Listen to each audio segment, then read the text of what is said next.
Hey, it's Tony Brueski, and this is our week in review over the weekend, taking a look back at some of the most compelling conversations and stories that we've covered for you of the last week. Brand new episodes back Monday morning, bright and early, 5 a.m. here on the podcast. You're listening to the Hidden Killers podcast with Tony Brueski, featuring clinical and forensic psychologist Joni Johnston. We're talking about BTK with Joni Johnston. I saw your name pop up on a list with that, with the nationwide task force that's being put together, along with a lot of other friends and guests that have been on this show on a regular basis. Tell me about that. Tell me about the task force. What is your role within that, and where does that go from here? Well, it's really interesting because it's a multidisciplinary group, obviously, which I think gives us a lot of advantages in terms of being able to see things from a lot of different perspectives. We all signed non-disclosure agreements. And of course, being a psychologist, I tend to err on the side of caution. Sure. In terms of learning, not disclosing too much information. But basically, I think our role is just to look at the evidence, kind of serve as a round table in a way to bring our different perspectives and see if there is any connection between Dennis Rader and some of the crimes that, at least superficially appear to be potentially connected to him. And that's an interesting thing. As we look deeper at this, there's, I believe the last time I talked to, I think it was not Eddie, but it was Gary Upton last week. He was believing there was about 4 possible legit connections to Dennis Rader, some being a bit stronger than the others, one of them being Cynthia Kinney. That case, the evidence, it looks pretty creepy and pretty damning, but there is no body. And all we really have is Dennis Rader's writings at this point, possibly some connections with photos. It'd be interesting to see how that all pans out once they get more of the evidence and such in from Wichita to kind of peruse and go through that sort of stuff.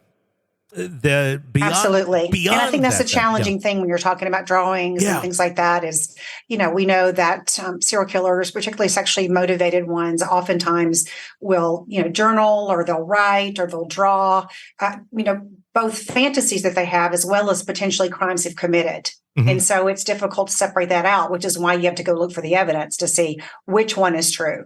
When we're dealing with somebody like this who made these just sick drawings of these scenes, but he also took photos as well, is there a lot to be learned between the difference of the photos that he took and the drawings that he took? Is one more fantasy land for him versus one being reality, or was it all part of his, MO of getting pleasure from these horrible situations?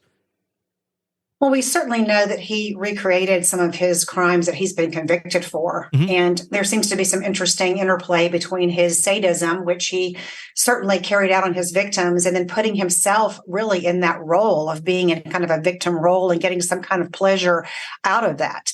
And, I've heard several people talk about what that means. Potentially everything from, this is somebody who, if you have somebody who's sadistic, there's always that other side of the coin, which is the masochism, all the way to this is somebody who is attempting to basically prolong or relive the pleasure he experienced at the time by almost acting out his own kind of play or movie, and which allows him to then kind of get back in that space. Is there any reason right now that you can think of why he wouldn't be coming forward on some of these? He's been given the option of immunity.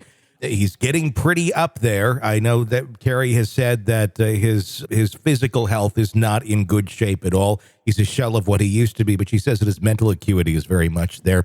Is this... I guess that is the question. Why wouldn't he not at this point come out and say something, or is he still waiting to really get his game going? Well, I think that's a very good question. And I think obviously only he knows the answer to that. Mm-hmm. Carrie, I think, is probably the second best person to ask because she really has done an amazing job assisting, the task force as well as law enforcement in general for years on helping to close some of these cases and find answers. So I'm sure she has a good sense of that.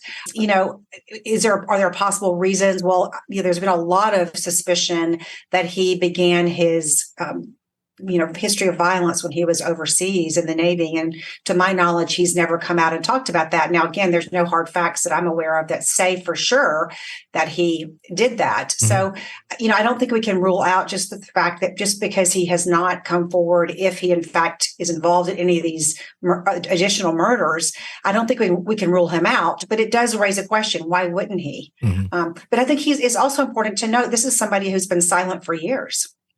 Yeah, he hasn't talked to law enforcement for 18 years until the Rex Heuermann case came out with the alleged Long Island serial killer. So I think there's a lot of questions that we need to get some answers to. Yeah, I mean, it seems like he has been trying to get some attention within the media with Heuermann. He's also been commenting on the Koberger case since that came out.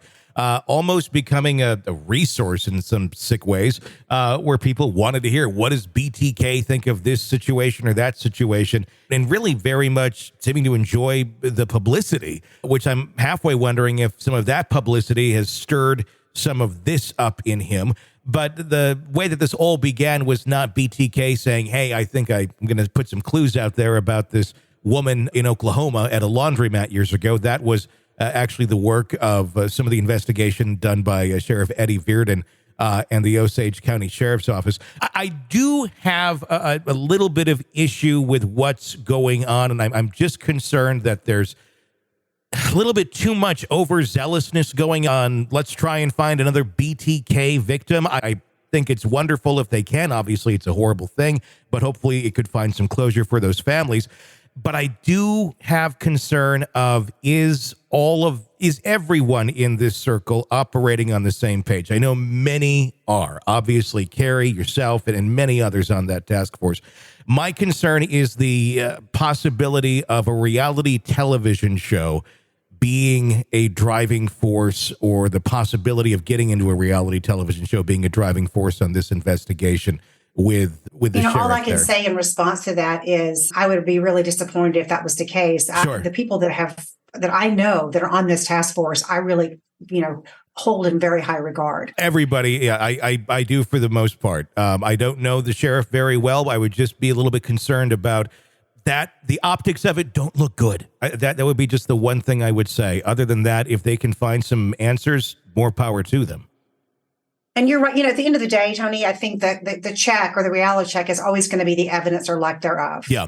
And so, regardless of what people's motives may be or what they're thinking or hoping or wishing or whatever, it's going to be, is there evidence or is there not? Mm-hmm.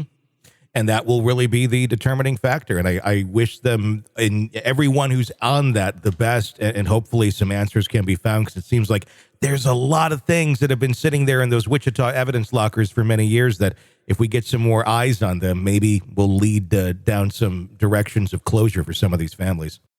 You're consuming the Hidden Killers podcast. Want more? Start binging on all of our true crime podcasts right now through Apple Podcasts, and get an ad-free experience when you sign up to be a True Crime Today Premium Plus member, exclusively on Apple Podcasts. More of the Hidden Killers podcast, dropping soon. Press subscribe now.